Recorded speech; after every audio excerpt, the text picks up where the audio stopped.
everyone, this is Ashley with CT Marina Digitals. I'm going to do a tutorial to show you how to use my new flowing skirt digital backdrops in Photoshop. I have open my image that I want to use, and I have open an overlay, or a digital backdrop that I want to use.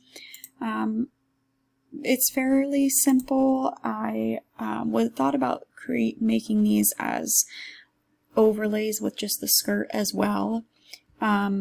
But I did it both ways, and I found it a little bit harder to work with the overlay than the whole backdrop, because you have to add in shadows and everything if you use it as an overlay. Like if it's just the dress and you add the dress to the image, you're going to have to create a shadow for the dress as well, or the skirt, I'm sorry. So it is easier to use the full backdrop, but if you're wanting to use this as just the skirt, you can simply go to your quick selection tool and select an invert, or you can use your contextual taskbar that's new in Photoshop for remove background, and select subject and just click remove background on there, and then go ahead and create a new layer and flatten that image, or not flatten, merge visible, and then select all, edit and copy, and edit and paste into your image, and that will be just the skirt for you to use. Another reason I don't like doing that too much is copy and paste can cut off a lot of the overlay at times. This one actually doesn't look too bad, but I want to show you what I was talking about. So I'm going to actually flip this because the light's coming from the opposite way. And if we use this one and resized it, as you can see, we would need to add shadow back here on the floor from the skirt. And I know shadows can be a little bit tricky, so if we use the whole background, the shadow's already there, we don't have to worry about it. So I'm going to go, like I said, it's super easy to create an overlay out of that if that's how you prefer to do it. But to save myself some time in creating all overlays from all the digital backdrops, figured I'd just show you how to do that real quick by yourself if that's what you prefer to use. Okay, so I'm going to come over to my digital backdrop, select all, edit and copy, delete this one real quick, edit and paste into my image. Like I said, the light is coming from the opposite direction on the digital, so I'm just going to flip that horizontally. And press OK for now. Hide that layer, come over to my background layer, go to my quick selection tool and select subject. Okay, I'm going to duplicate that layer, create a layer mask. I'm going to make my background visible again and drag it in between my layer there. I'm going to grab a hold of my digital backdrop and I'm going to see where I want it. If you want, you can leave it up here and lower the opacity until you figure out, this might be a little bit easier to figure out where you want that. So some of the digital backdrops include the belly, some of them don't. If you're not wanting the belly in them, you can simply just not put the belly in them, or you can mask it off. I'm not sure what I'm going to do for this one yet, so I'm going to go ahead and put it in between there and just kind of see what it looks like. I think I'm going to keep her original belly up here and just add in the black skirt. Okay, so I'm going to go ahead and up the opacity on that, and as you can see, we can still see her body. So I'm going to go ahead and go to the layer mask on my subject. I'm going to use a hard, make sure your hardness is all the way up, a hard brush at 100% opacity.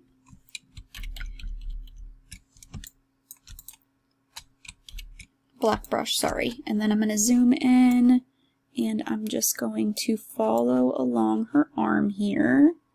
Obviously want to keep her arm, and just get rid of her leg out of here. Okay, I'm gonna make my brush a little bit smaller so I can get this as close as possible. And I want a fine edge here. That's why I said to use a hard brush. You can always go back in and add blur if you want. But I don't really want this to look like it's blurred and blended. I want it to be sharp. Okay, I'm just gonna zoom out real quick. Okay, so I'm gonna keep the belly like I was saying before. And I just want to paint her nail back in here. You can use X on your keyboard to switch back and forth between your black and your white brush. Save yourself some time. Get rid of this white line right here. Okay, so now you can see there's a little bit of the backdrop sticking out here. I can just come down to this layer. I'm going to grab my my clone tool, and I'm just going to get rid of that real quick. Okay, and now I'm going to make my brush a little bit, go back to my black brush, my black hard brush, now that I'm a little bit, oops, come back to your layer mask too. I'm all over the place. Okay, black brush, hard black brush, 100% opacity on your layer mask there. And now we can go ahead and brush off the rest of her legs and her feet. Okay, so that's a start. The dress looks good. If I needed to, another thing I could have done instead of cloning that, actually if I can just, I'll go back to show you. Okay, this sticking out right here, you could always come down to your layer right here as well. Like if you needed to cinch the waist a little bit, like if the dress, this dress edge was like all the way out here, you could go up to filter and liquefy. Make that brush a little bit bigger, and then this is the area right here that we needed to kind of bring in. You can just do that with your liquefy tool too, and then see that that went ahead and got rid of that area that was sticking out. Okay, now I got to go back and delete my, or erase the rest of her body again. Okay, so the dress is lighter than her, the whole image that I was initially had. So I'm going to go ahead and I'm going to create an adjustment layer above, a curves adjustment layer above my digital backdrop here. I'm going to click this right here to create a clipping mask. And then I'm going to drag that down till it just kind of matches the tone of my image there.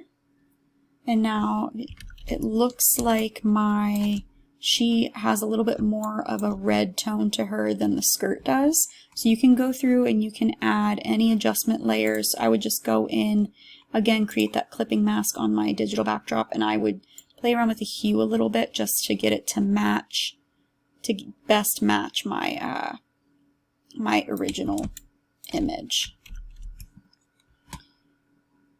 Okay, so that didn't change much, but it changed a little. Made that a little bit darker. Now you're also going to want to go in, zoom in, and make sure that your edges look nice.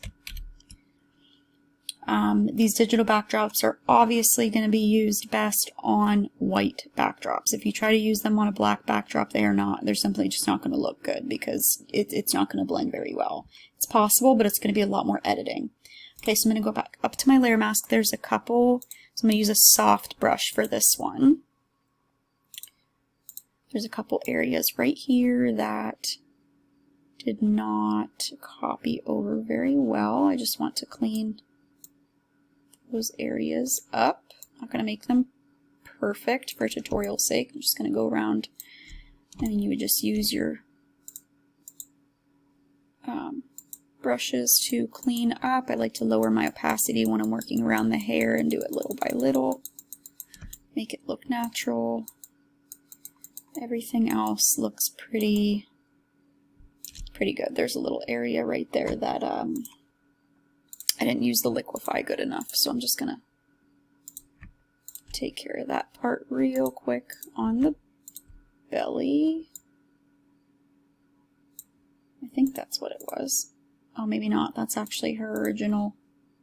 That's her belly. I just need to edit that real quick. Okay.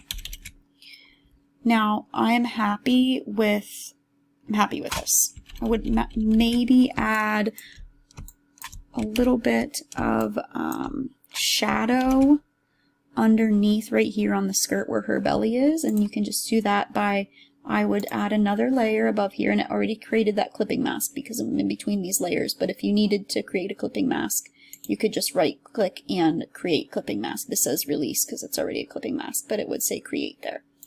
And then I'm going to change it to multiply blending mode, and I'm going to use a soft brush at about 15% opacity.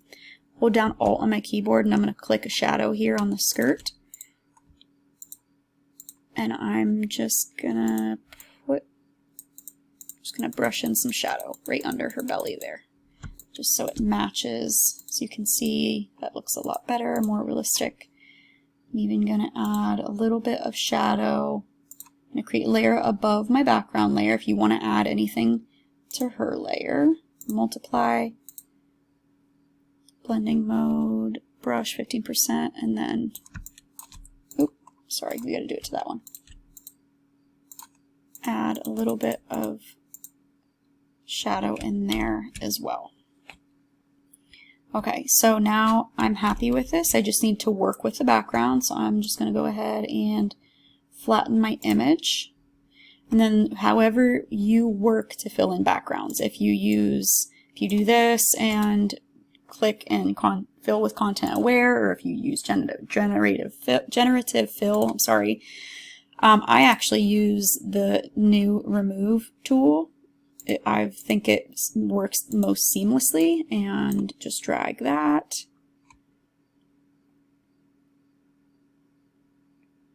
Watch it, not there. Oh, there we go. And if you zoom in, you can see it fills it pretty nicely. There's no transition line like it just started happening with content aware fill for some reason. Every time I use that now, there's like a line, and then it's all pixelated.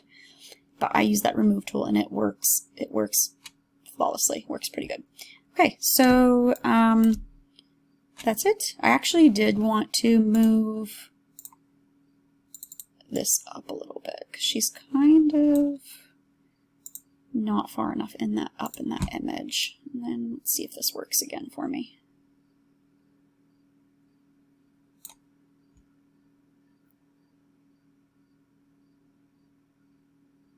Not as pretty as it did the first time, but I could have moved this up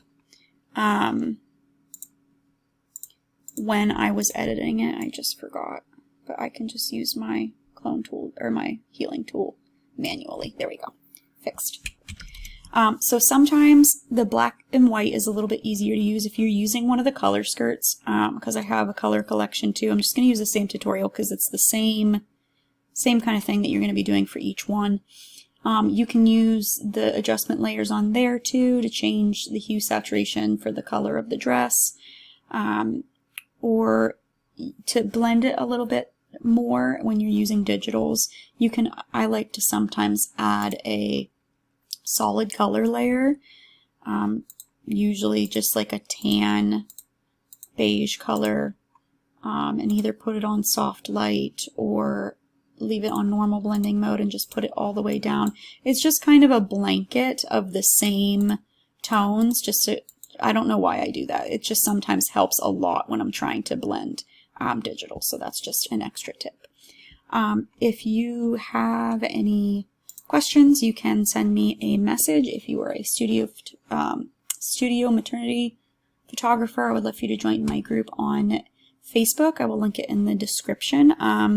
Please answer the group questions and agree to the group rules to join, otherwise it will be declined. I've had to decline a lot of people lately just because I try to prevent people from spamming the group.